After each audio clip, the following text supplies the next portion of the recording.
Issue है। तो अगर मोबाइल नेटवर्क है तो थोड़ी सी जगह चेंज कर लें, पीटीसीएल है तो फिर थोड़ी सी दुआ कर लें। मतलब मैं भी यही कर सकता हूँ, पीटीसीएल मेरा भी खराब हो तो दुआ के अलावा कुछ नहीं हो सकता। बाकी मोबाइल है तो ऐसी जगह पे आ जाए जिधर सही से है। हाँ ठीक हो गया। अच्छा, हमने जितने भी इवेंट डिस्कस किए वो प्री इनिट से लेके लोड तक वो एज इट इज इवेंट्स के नेम हैं। लाइक प्री इनिट एक इवेंट का नेम है, इनिट इवेंट का नेम है, इनिट कंप्लीट इवेंट का नेम है, प्री लोड इवेंट का नेम है, एंड लोड भी एज इट इज एक इवेंट का नेम है। अब 6 नंबर पे जो इवेंट है ना वो है कंट्रोल इवेंट्स। मतलब कोई स्पेसिफिक नहीं है, इवेंट्स हैं, मल्टीपल हैं। और ये एक जेनेरिक नेम यहाँ मैंने लिखा हुआ है, कंट्रोल इवेंट्स। मतलब मल्टीपल और कोई भी हो सकता है। एक्चुअली कंट्रोल इवेंट यहाँ 6 नंबर के ऊपर वो इवेंट ट्रिगर होता है जिस कंट्रोल ने पोस्ट बैक किया हो, तो उसका एक्शन इवेंट 6 नंबर के ऊपर ट्रिगर होता है। हम लोगों ने पहले लास्ट क्लास के अंदर या उससे पहली लास्ट क्लास में जब पोस्ट बैक को डिस्कस किया था तो ये डिस्कस किया था कि पेज दो तरह से जो है वो लोड होता है और दो तरह से लाइफ साइकिल चलता है। एक जब पोस्ट बैक होता है, एक जब पोस्ट बैक नहीं होता। उसके लिए एक प्रॉपर्टी भी थी इज पोस्ट बैक। मैंने कहा था जब इज पोस्ट बैक में ट्रू आता है इट मीन्स के पोस्ट बैक हुआ है, फॉर्म सबमिट हुआ है सर्वर के ऊपर, एंड उसका रिस्पॉन्स जब आया है उसी पेज के ऊपर तो फॉर्म हो गया रिफ्रेश, रीलोड। अगर उस इज पोस्ट बैक की वैल्यू फॉल्स है तो इट मीन्स कोई भी फॉर्म सबमिट नहीं हुआ, but page initially first time load हुआ है। तो देखें, अगर तो पोस्ट बैक हुआ ही नहीं है तो किसी भी कंट्रोल के ऊपर यूजर ने एक्शन परफॉर्म नहीं किया तो ये कंट्रोल इवेंट कॉल नहीं होगा। वो कंट्रोल बटन हो सकता है, radio button, link button, text box, कोई भी कंट्रोल हो सकता है। ये कंट्रोल इवेंट तब कॉल होता है जब पोस्ट बैक होता है। मैं बटन की एग्जांपल लेता हूँ। मेरे पास एक फॉर्म है जिसके ऊपर एक बटन लगा हुआ है, और बटन का जो कंट्रोल इवेंट होता है, कंट्रोल इवेंट मीन्स के एक्शन इवेंट, कि मतलब उस बटन के ऊपर क्लिक किया जाए। देखिए, बटन के ऊपर क्लिक जब किया जाता है तो किसी स्पेसिफिक पर्पस के लिए किया जाता है कि इस बटन के बैकएंड के ऊपर जो कोड है उसको एग्जीक्यूट किया जाए। वो इंसर्ट का है तो डाटा इंसर्ट कर दे, डिलीट का है डाटा डिलीट कर दे, अपडेट का है अपडेट कर दे, वट एवर जो उसका पर्पस है वो उसको परफॉर्म करे। अब हम एग्जांपल लेते हैं बटन क्लिक की। तो अगर मैंने बटन लगाया हुआ है एंड यूजर ने बटन क्लिक किया, इट मीन उसने उसका क्लिक का एक्शन इवेंट ट्रिगर किया। तो ये नहीं होगा कि उसका बटन पे क्लिक किया और साथ ही इवेंट ट्रिगर हो गया। बटन ने फॉर्म पोस्ट करना है सर्वर के ऊपर, सर्वर को रिक्वेस्ट जाती है, उसके रिस्पॉन्स में जब वहां वापस आती है तो देन पेज लाइफ साइकिल जो आपका चलता है तो उसमें पहले क्या होता है, सबसे पहले प्री इनिट चलेगा, फिर इनिट चलेगा, फिर इनिट कंप्लीट चलेगा, फिर प्री लोड चलेगा, फिर लोड चलेगा, उसके बाद बटन का क्लिक का इवेंट चलेगा। बटन का क्लिक का इवेंट चलेगा देन आगे जाएगा। अगर तो पोस्ट बैक है ही नहीं, मतलब किसी बटन के ऊपर कोई क्लिक नहीं हुआ, तो ये वाला इवेंट जो है ये बीच में से स्किप हो जाएगा। ठीक है, इसका भी प्रैक्टिकल करना है हम लोगों ने, आज ही करना है पेज लाइफ साइकिल का, तो देन आपको ये ज्यादा बेटर वे में जो है वो समझ आ जाएगी। अभी बस यही माइंड में रखें कि कंट्रोल इवेंट उस कंट्रोल का एक्शन इवेंट होता है जिसके ऊपर यूजर ने क्लिक किया, हिट किया, जो भी किया और पोस्ट बैक हो गया, तो ये वो इवेंट है, यहाँ वो कॉल होता है। नेक्स्ट जो आता है वो आता है लोड कंप्लीट। सेम उसी तरह जिस तरह इनिट था, इनिट से पहले प्री इनिट था, इनिट के बाद इनिट कंप्लीट था, इसी तरह लोड से पहले प्री लोड है और लोड के बाद लोड कंप्लीट है, बीच में आ जाता है आपका कंट्रोल इवेंट, बट वो कंडीशनल है, अगर पोस्ट बैक है तो वो कॉल होता है, अदरवाइज वो कॉल नहीं होता। इस इवेंट में जस्ट यही है कि जैसे ही आपका कंट्रोल का इवेंट हैंडल हो चुका होता है तो ये इवेंट कॉल होता है। अभी हमने पीछे डिस्कस किया कि वो कंट्रोल का इवेंट ट्रिगर होता है, मतलब अगर आपकी कोई ऐसी रिक्वायरमेंट है, कोई ऐसा कोड का ब्लॉक है जिसको आपने तब कॉल करना है कि जैसे ही कंट्रोल का इवेंट, कोई भी कंट्रोल, वो कंट्रोल बटन है, लिंक बटन है, रेडियो बटन है, वट एवर जो भी है, टेक्स्ट बॉक्स है, हर एक सर्वर कंट्रोल का एक एक्शन इवेंट होता है, हर एक का डिफरेंट होता है, बट हर एक सर्वर कंट्रोल का एक्शन इवेंट होता है, अगर वो एक्शन परफॉर्म कर सकता हो तो। मतलब अगर इस तरह की रिक्वायरमेंट है कि जैसे ही एक्शन इवेंट वाला इवेंट ट्रिगर हो गया, उसके बाद फौरन बाद कोई चीज कॉल करनी है तो वो लोड कंप्लीट में कर सकते हैं, और यहाँ आपके सारे कंट्रोल जो है वो लोड हो चुके होते हैं। ठीक है, देन आता है प्री रेंडर का। प्री रेंडर वो इवेंट है। सर ये जी, लोड कंप्लीट दोबारा समझा दें। लोड कंप्लीट में बच्चे सिंपल जो बात याद रखने वाली है वो ये है, अगर आपकी रिक्वायरमेंट हो कि सारे कंट्रोल जब लोड हो चुके होते हैं एंड कंट्रोल इवेंट भी हैंडल हो चुका होता है, कंट्रोल इवेंट हैंडल का मतलब है कि गुजर चुका है, उसके फौरन बाद अगर मैंने कोई कोड कॉल करना है तो वो लोड कंप्लीट में कर लें, क्योंकि लोड कंप्लीट तब कॉल होता है जब एक्शन इवेंट पीछे वाली स्लाइड वाला गुजर चुका होता है। तो अगर आप ये चाहते हो जैसे ही एक्शन इवेंट वाला कोड कॉल हुआ उसके फौरन बाद मैंने कोई कोड कॉल करना है तो आप कहाँ कर सकते हो उसको, लोड कंप्लीट के अंदर कर सकते हो। क्लियर है? Yes sir. कब कॉल यस सर। करेंगे, क्यों कॉल करेंगे, ये वही है जो मैं जब से लाइफ साइकिल आपको पढ़ा रहा हूँ बताता हूँ कि हमें नहीं अभी आइडिया, क्योंकि हम किसी इन्वायरमेंट में नहीं है, कोई एप्लीकेशन नहीं बना रहे, कोई प्रोजेक्ट नहीं है, कोई रिक्वायरमेंट नहीं है, तो इसलिए अभी इस स्टेज के ऊपर कोई आइडिया नहीं है। जब मैं कोई असाइनमेंट दूंगा, जब प्रोजेक्ट स्टार्ट होगा, तो देन आपका जो है ये चीजें जो है ये इम्प्लीमेंट होंगी। प्री रेंडर इवेंट है, प्री रेंडर इवेंट वो इवेंट है जो कहता है कि अगर कोई फाइनल चेंज करना है तो कर लो, इसके बाद चेंज अलाउ नहीं है। मतलब अब हम लोग एंडिंग कर रहे हैं पेज लाइफ साइकिल की, तो अगर कोई फाइनल चेंज करनी है तो वो यहाँ कर सकते हैं। चेंज किस तरह की, जैसे पहले व्यू स्टेट को डिस्कस करते हैं, देन उसके बाद दोनों को कंबाइन बताता हूँ कि चेंजेस किस तरह की। उसके बाद अभी इस स्टेज के ऊपर ना व्यू स्टेट सेव नहीं हुई होती। हमने पहले पढ़ा था कि व्यू स्टेट लोड हो जाती है, लोड होने का मतलब ये है कि टेक्स्ट बॉक्स एम्प्टी था, उस व्यू स्टेट ने उसको दोबारा से फिल कर दिया, उसकी वैल्यू फिल तो कर दिया बट सेव नहीं किया, मीन लॉक नहीं किया। अभी कोई चेंज करना है तो कर सकते हो, लॉकिंग नहीं हुई, उसकी सेविंग नहीं हुई, लोड हो चुकी है, टेक्स्ट बॉक्स के अंदर वैल्यू उसकी रिस्टोर हो चुकी है, बट उसने लॉक नहीं की। अगर आप कोड से उसको चेंज करना चाहते हो तो आप कर सकते हो। तो ये जो थर्ड पॉइंट है, after this event we can not change any property of button और change any view state value. तो चेंज की बात जो थी कि फाइनल चेंजेस अलाउ करता है, वो चेंजेस क्या है, अगर आपने किसी बटन की, किसी कंट्रोल की, किसी टेक्स्ट बॉक्स की, किसी रेडियो बटन की, किसी लेबल की कोई भी प्रॉपर्टी चेंज करनी है, उसका कलर, उसका फाउंट, एनीथिंग अबाउट कंट्रोल या व्यू स्टेट की वैल्यू चेंज करनी है तो वो यहाँ कर सकते हो, इसके बाद नहीं होगी।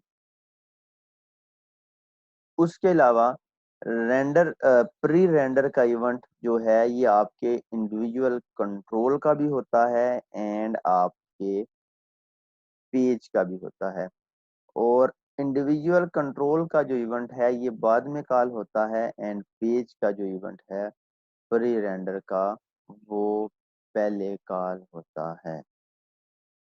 ठीक है, अच्छा जी, मैं अभी वेटिंग रूम इनेबल कर देता हूँ, क्योंकि बच्चे फिर ना आना जाना लगा देते हैं जब क्वेश्चनिंग पूछें, तो मुझे भी आइडिया हो कि कौन आ रहा है और कौन जा रहा है। हाँ जी, मोहम्मद रेहान, रोल नंबर 9।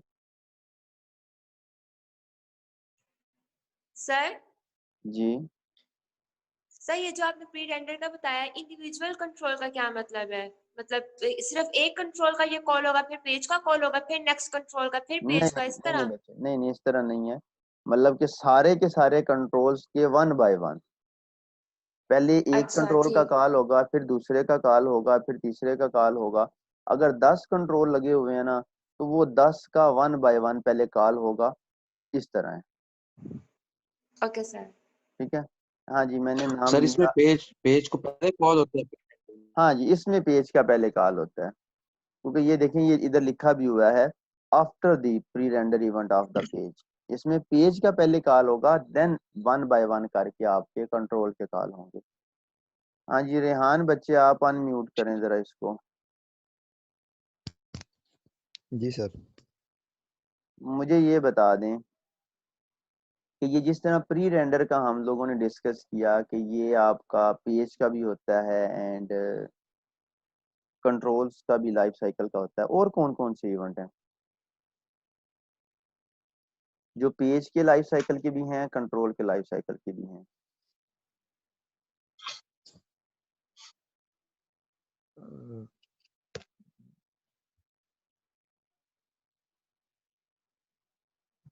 अभी ज्वाइन किया मैंने क्लास। बच्चे मैंने तो आज पढ़ाया ही नहीं है, आपने बेशक 1 मिनट पहले ज्वाइन की हो। बताएं।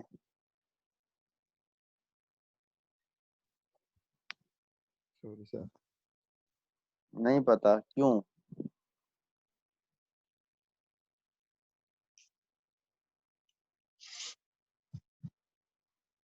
बच्चे इतना तो मुश्किल क्वेश्चन ही नहीं है, ये बेसिक क्वेश्चन है। ये जस्ट इसलिए पूछता हूँ कि आप लोग एक्टिव रहें, वरना मुझे कोई आइडिया नहीं है, कोई सो रहा है, कोई बैठा हुआ है, कोई क्या है। मतलब आपने लास्ट क्लास ली तो क्या फायदा हुआ अगर आपने मतलब कुछ भी नहीं उसमें से सीखा।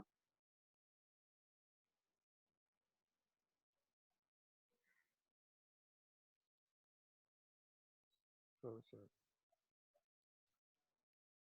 यानी नेक्स्ट टाइम जो है ना, मैं आप लोगों के नेम नोट डाउन किया करूँगा एंड रोल नंबर, फिर उसी तरह से सेशनल आप लोगों को मिलेंगे कि भाई कौन सा बच्चा जो है वो प्रिपेयर करके आता है। आज की जो है वो माफ़ी है।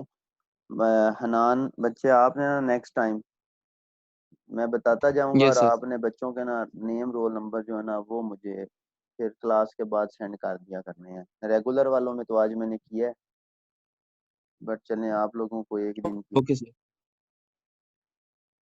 ओके। हाँ जी, अली असकर बच्चे, आप बताएं।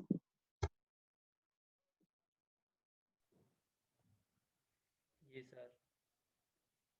सेम क्वेश्चन बताएं कि जिस तरह प्री रेंडर आपके कंट्रोल का भी है इवेंट लाइफ साइकिल का एंड पेज का भी है, इसके अलावा और कौन से हैं जो हमने डिस्कस किए हैं उनमें से? सर मेरी आज फर्स्ट क्लास है।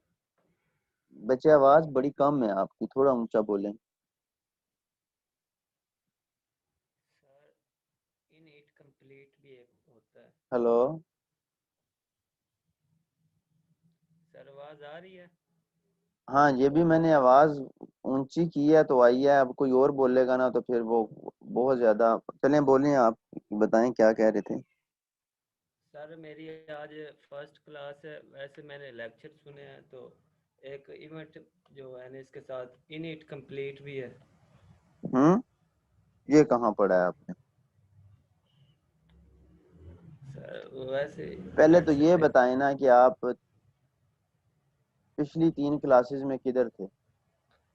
सर इधर नेट का इशू था, वो ईवो वगैरह लिए आज।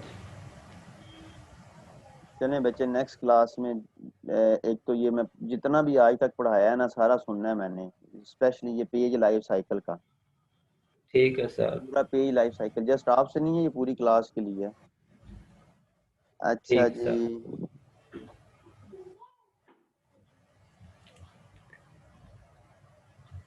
कौन बताएगा? Mubashshir, roll number 5। Yes sir. बच्चे आप बताएं। सर इनिट और लोड का सर ये होता है कि दोनों का होता है।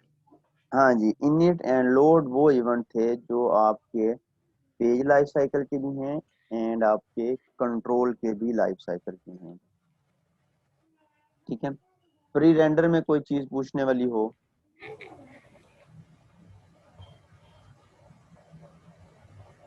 चलिए नेक्स्ट चलते हैं। तो ये लास्ट 3 इवेंट्स हैं, इसके बाद पेज लाइफ साइकिल कंप्लीट हो जाएगा, फिर इसका प्रैक्टिकल करते हैं, एक वेबसाइट बनाएंगे। अच्छा जी, प्री रेंडर के बाद जो इवेंट आता है वो आता है सेव स्टेट कंप्लीट।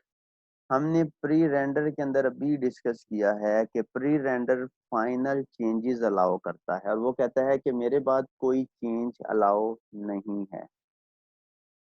अगर आपकी रिक्वायरमेंट ये है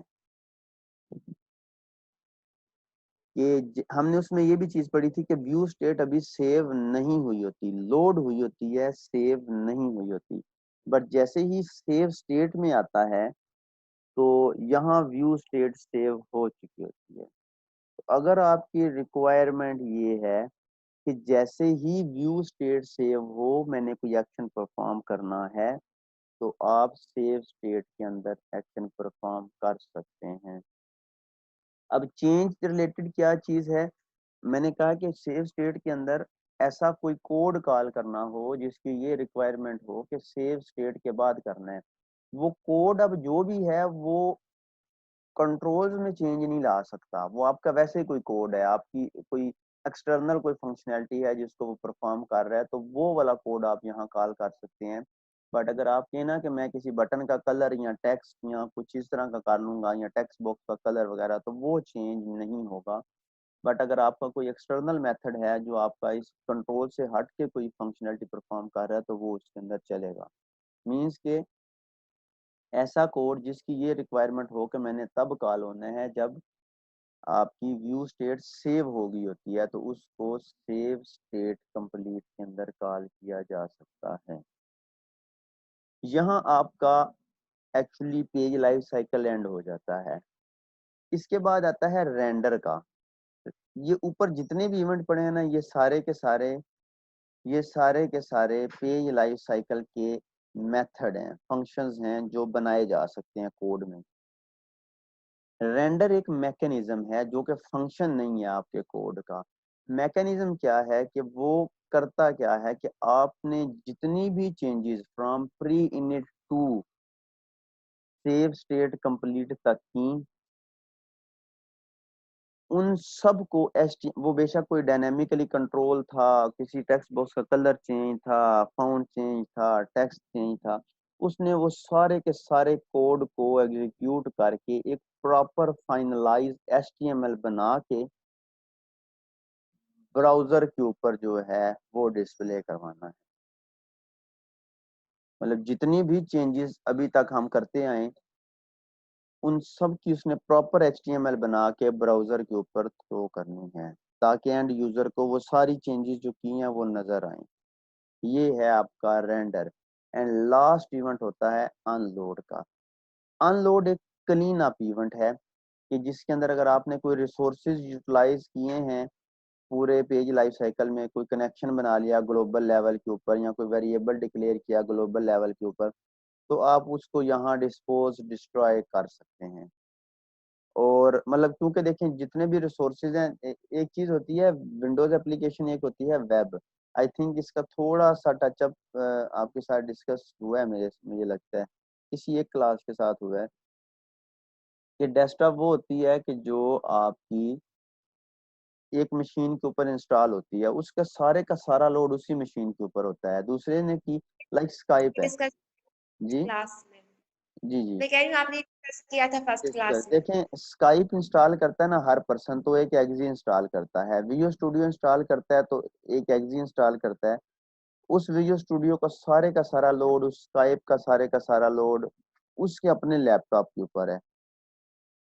बट जब वेबसाइट रन होती है तो सर्वर के ऊपर से रन होती है। मैंने उसको एक्सेस करना है तो मेरा लोड सर्वर के ऊपर जा रहा है, आप में से कोई एक्सेस करता है तो उसका लोड सर्वर के ऊपर जा रहा है, तो ये शेयर्ड होती है। तो उस सिनेरियो में रिसोर्सेज को बेटर वे में मैनेज करना होता है। ये नहीं है कि मेरे पास लेट्स सपोज 1 GB रैम है और मैंने एक यूजर के लिए सारी मेमोरी, जितने वेरिएबल डिक्लेयर करूंगा, जितने सेशन बनाऊंगा, वो मेमोरी कंज्यूम करेंगे। मतलब ऐसे है कि एक यूजर ने यूज किया, जब उसने यूज कर लिया तो उसको डिस्ट्रॉय कर दो उसकी मेमोरी को, ताकि दूसरा यूजर उसको बेटर वे में, या जो नया यूजर आ रहा है वो बेटर वे में उसको यूज कर सके, फास्टली यूज कर सके। तो रिसोर्सेज क्लीन अप किए जाते हैं। और जिस तरह आपका इनिट का है, लोड का है, प्री रेंडर का है, सेम उसी तरह आपका अनलोड का भी है कि ये कंट्रोल इवेंट का, कंट्रोल के लाइफ साइकिल का भी इवेंट है एंड पेज के लाइफ साइकिल का इवेंट भी है। इसमें ये है कि आपके अनलोड जो है ये कंट्रोल का पहले कॉल होता है एंड देन पेज का जो है वो बाद में कॉल होता है। ठीक है, ये था आपका पेज लाइफ साइकिल जो कि आज कंप्लीट हो जाता है। सर रेंडर रिपीट कर दें सर। जी बच्चे, रेंडर जो है वो एक मैकेनिज्म है कि जितनी भी कोड के अंदर चेंजेस किए हैं ना, अब उनकी HTML बना दे, उनकी HTML बना दे एंड उनको ब्राउज़र स्क्रीन के ऊपर जो है वो डिस्प्ले करे एंड थ्रू कर दे। काइंडली अच्छा अनलोड को भी एक दफा थोड़ा सा रिपीट कर देते हैं। बच्चे, अनलोड जो है ना वो रिसोर्सेज जो है आपके वो क्लीन करता है। Okay sir. मतलब रिसोर्सेज क्लीन का मतलब ये है कि मैंने कोई वेरिएबल डिक्लेयर कर लिया, कोई कनेक्शन बना लिया जिसको मैंने ग्लोबली लेवल के ऊपर बनाया हुआ है, तो मैं अनलोड के अंदर उनको क्लोज कर दूंगा कि वो जो ब्रिज क्रिएट किया हुआ है उसको क्लोज करना है, ताकि रिसोर्सेज जो हैं वो जाया ना हो। ठीक है सर, ठीक ठीक है। हो गया? यस अच्छा सर, जी, थैंक यू। अब चलते हैं हाँ, अब चलते हैं जी विजुअल स्टूडियो की तरफ।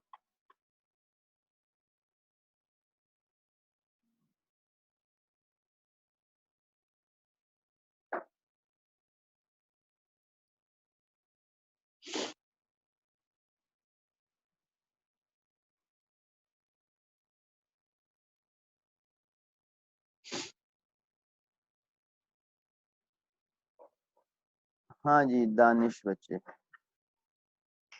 सर जी एक बार आप कंप्लीट बता दें कि जो व्यू स्टेट है वो किसमें लोड होती है, किसमें सेव होती है। मतलब कैसे एक तो लोड होता है ना जो पेज पे लोड होता है, और एक जो वैल्यू व्यू स्टेट में लोड होती है, सर वो सारा बता दें। बच्चे वैल्यू व्यू स्टेट का जो पर्पस है ना वो ये है कि ड्यूरिंग पोस्ट बैक वो वैल्यू को अपने पास सेफ रखता है। मतलब सेव कर ली उसने, पोस्ट बैक हुआ तो उसमें से डिलीट नहीं होती, ये व्यू स्टेट है। कंट्रोल्स व्यू स्टेट को यूज करते हैं वैल्यूज का बैकअप रखने के लिए। ठीक है, वैल्यूज का बैकअप रखने के लिए कंट्रोल जो है वो उसको यूज करते हैं। जब पोस्ट बैक होता है आपका तो वैल्यूज टेक्स्ट बॉक्सेस से रिमूव हो जाती हैं, वो व्यू स्टेट के अंदर सेव हो जाती हैं। देन व्यू स्टेट जो है वो अगेन उन वैल्यूज को टेक्स्ट बॉक्सेस में करता है लोड, लोड कर देता है, मींस टेक्स्ट बॉक्सेस के अंदर वैल्यूज आ जाती हैं। देन हम लोगों ने, एक मिनट ये बच्चे, देन क्या है कि वो उनको एट द एंड, जैसे अभी हमने पढ़ा कि वो उन वैल्यूज को सेव स्टेट के अंदर आके सेव कर देता है। कि लॉक मींस सेव का मतलब ये है कि वो लॉक कर देता है, अब आप उसको चेंज नहीं कर सकते। ठीक है, एक दफा कंप्लीट लाइफ साइकिल आप सब लोग खुद से ही पढ़ना, देन किसी की कोई क्यूरी हो तो बेशक मैसेज करके ग्रुप में, या मुझे वैसे मैसेज करके पूछ सकता है कि सारी इस चीज़ की समझ नहीं लग रही। बट पहले यह है कि एक दफ़ा आप लोग उसको रीड आउट करो। जी मरियम बच्चे पूछें। तो ये जो आपने सेफ स्टेट कंप्लीट में बताया है कि एक्सटर्नल कोड जो है वो मतलब उसमें हम एक्सटर्नल कोड डालते हैं विदाउट एनी चेंज, मतलब इवेंट्स में कोई चेंज नहीं होता, तो फिर उस एक्सटर्नल कोड का क्या मतलब होता है, वो क्या किस चीज में फिर चेंज कर? देखें एक्सटर्नल कोड मैंने एग्जांपल दी थी, बेसिकली वो एक्सटर्नल तो कोई कोड भी का चेंज करता तो फिर एक्सटर्नल कोड को हम कॉल क्यों? देखें एक्सटर्नल कोड का मतलब ये है कि मैंने कोई फंक्शन कॉल करना है जो 2 पैरामीटर लेके, मैं एग्जांपल दे रहा हूँ, 1 + 1 2 कर देता है, मुझे रिटर्न करता है 1 + 1 2। अब उस 1 + 1 2 करने में किसी कंट्रोल का तो कोई लेना देना नहीं है ना, मतलब यस ना सर। तो उसका कोई कलर चेंज होना है, तो मैं वो कोड बता रहा था कि जिसका कोई लेना देना ना हो आपके कंट्रोल्स के साथ, उसको हम लोग उस कोड को यूज कर सकते हैं यहाँ पे। ठीक है, ओके सर। ओके। ठीक हो गया। अच्छा जी, ये वियो स्टूडियो है, आप लोग जब इसको ओपन करेंगे तो कोई भी वर्जन आपका जो है वो इसी तरह की डिस्प्ले स्क्रीन आएगी आपकी, वो चाहे 12 है, 13 है, 15 है, 17 है, 19 है, जो भी आप यूज कर रहे हैं। तो यहाँ आपको, एक मिनट, विजुअल स्टूडियो ही नजर आ रहा है ना, यहाँ यस सर। आपको फाइल का ऊपर टॉप के ऊपर जो है वो लिंक मिलेगा, इस फाइल को क्लिक करते हैं तो न्यू एंड ओपन दो आपको ऑप्शन मिलते हैं। आप न्यू प्रोजेक्ट बनाना है तो आप उसको, ये ना माइक जरा बंद कर दें, डिस्टर्बेंस होती है उसमें। ये जुबैर बच्चे आप भी,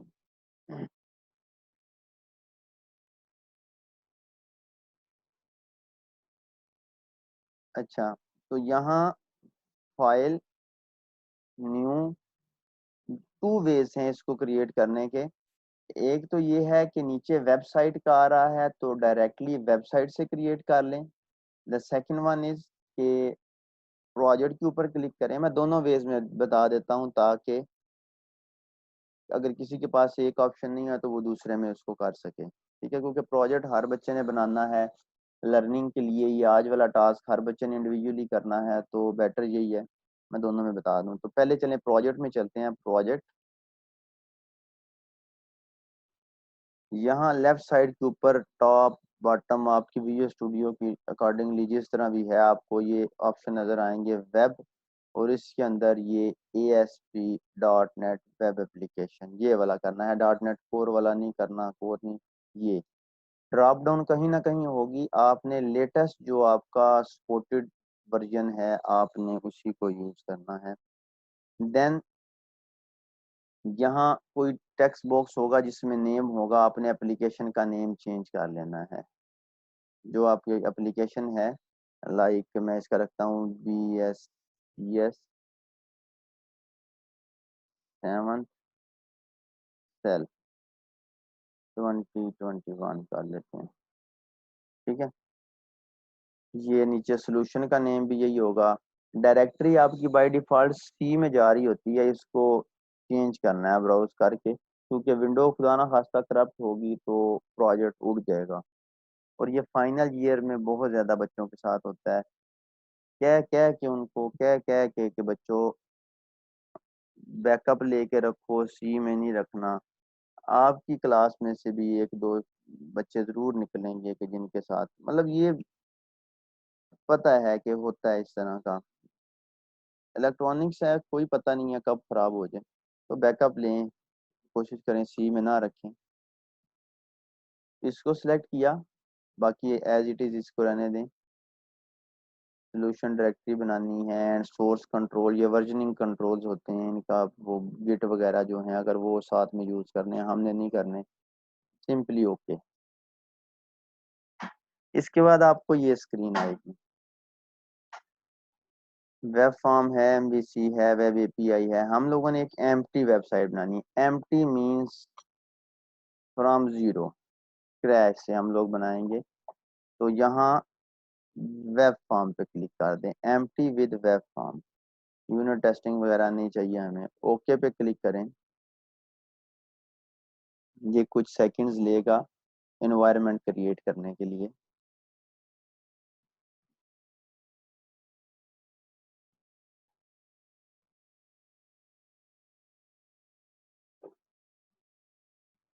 ये वेबसाइट बना दी उसने, इसको करते हैं क्लोज। आपका सेशन एंड होने वाला है, ज्वाइन रीज्वाइन करते हैं तो फिर बताता हूँ कि क्या है। चलिए तब तक ये देख लें कि ये सोल्यूशन एक्सप्लोरर होता है राइट साइड पे। अगर ये किसी से डिलीट हो जाए या नज़र ना आ रहा हो तो ये ऊपर व्यू और इसमें ये देखें सोल्यूशन एक्सप्लोरर, ये फिर आ जाएगा। ठीक है, यहाँ आपको ये कुछ फोल्डर्स एंड कुछ फाइल्स मिलेंगी।